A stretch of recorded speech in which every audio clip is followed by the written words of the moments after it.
In elementary school, we would learn about a new core value every week. Kindness, empathy, integrity. Integrity, we were told, is doing the right thing, even when nobody is watching. Of course, there were the obvious examples. Don't cheat, don't steal, and even don't skip brushing your teeth. However, as we'll soon see, integrity applies to far more than these elementary aspects of our lives.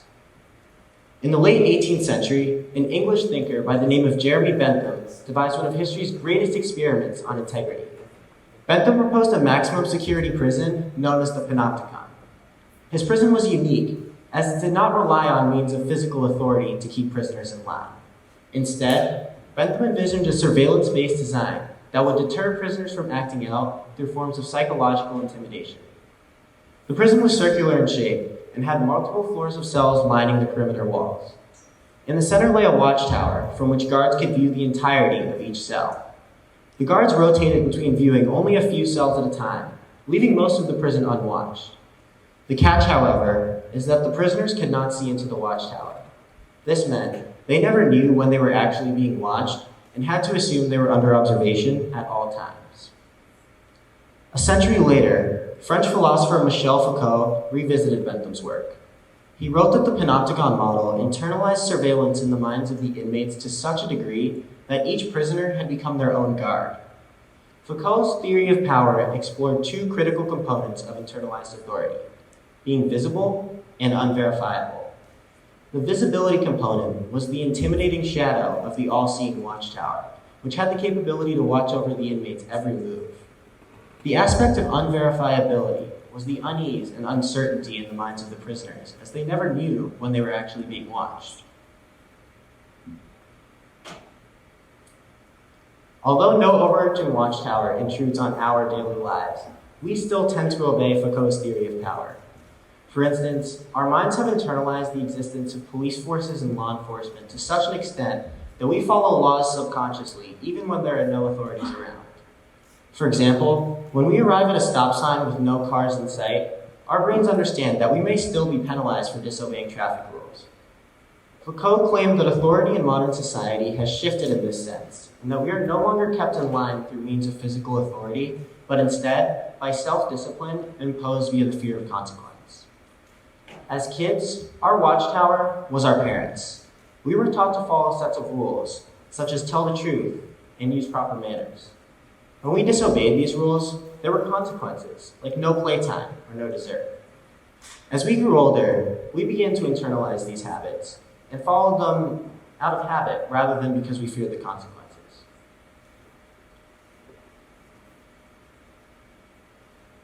Similarly, just as a prisoner in Bentham's Panopticon learned to follow behavioral conduct under the watchful eyes of the guards, our younger selves developed a strong moral code under the umbrella of consequence. All right, let's shift gears for a moment. With a show of hands, how many of you in here have made a New Year's resolution before? Almost all of us, it seems. Now raise your hand again if you've kept that resolution for more than 3 months. We have a couple overachievers in here, but for the most part, we tend to make these resolutions and promises every year that we're going to change and better ourselves. And in the beginning, it works. We're motivated and energized, ready to make change and meet our goals. But it rarely seems to last. Quite frankly, motivation is overrated. Anyone who's truly achieved success probably didn't do it because of motivation, but instead because they thrived in self-discipline. Motivation is the inspiration to make change. It's an exigence, but it's not much more than an idea. Self-discipline, however, is actionable. Self-discipline is pursuing your goals day in and day out, without regards to doubting circumstances. It's what drove late NBA legend Kobe Bryant to work out 3 times a day during the NBA season, often running on fewer than 3 hours of sleep at night. Self-discipline drove General Electric CEO Jeffrey Immelt to work 100-hour work weeks for 24 years straight on his way to becoming one of the world's most successful businessmen. Now, keep in mind, self-discipline is not synonymous with hard work and absurd hours. While the previous 2 examples I've given made incredible time commitments to reach their goals, you'd be amazed by the milestones you can achieve simply by stringing together small commitments. Like any other skill, self-discipline can be developed with practice.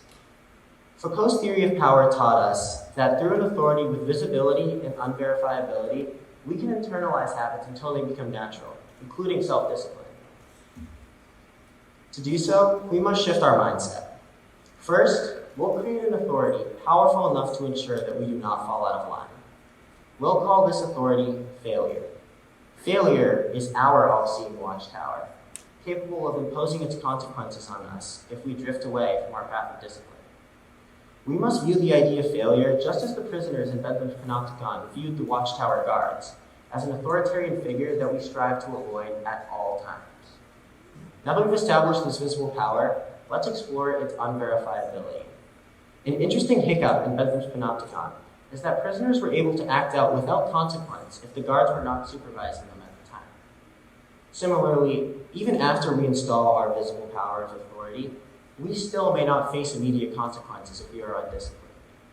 For example, if your goal is to work out every day, you probably won't notice your muscles shrink after missing a day or two in the gym. However, just as a prisoner in the Panopticon who repeatedly disobeyed the rules would almost certainly face punishment, we too would see our success suffer from a pattern of indiscipline. As kids, the moral values that we developed have now become rather instinctive and are quite easy to reproduce on a daily basis. And we must achieve the same with self-discipline. To do so, we have to practice it repetitively and obsessively, day in and day out, until it becomes subconscious, rather than a manual effort. Quite frankly, this is not always easy, and there is no magic formula to this. Even after we install a mindset of internal panopticism, there will still be days where we simply don't feel like staying the course. This is because our brains are hardwired to seek instant gratification, and when we go long periods of time working hard with little reward, this isn't met, and our minds may tell us to give up. To combat this, I like to create small, achievable goals that not only keep our instant gratification complex satisfied, but foster the development of self-discipline as we consistently string together achievements. If there's one thing that you should take away from this talk, it's that moral values are not just how you treat others. They're about how you treat yourselves. Honesty, for example, is not just telling the truth. It's about staying true to yourself and asking, am I really working hard enough? Being kind is not just about being nice to others. It's about being kind enough to put yourself in a position for success. And most importantly, having integrity is not just doing the right thing when nobody is watching. It's having the self-discipline to push yourself in the dark, to fear failure lurking in the shadows, and to understand that in order to be successful under the bright lights, you must learn to be comfortable in the dark. Thank you.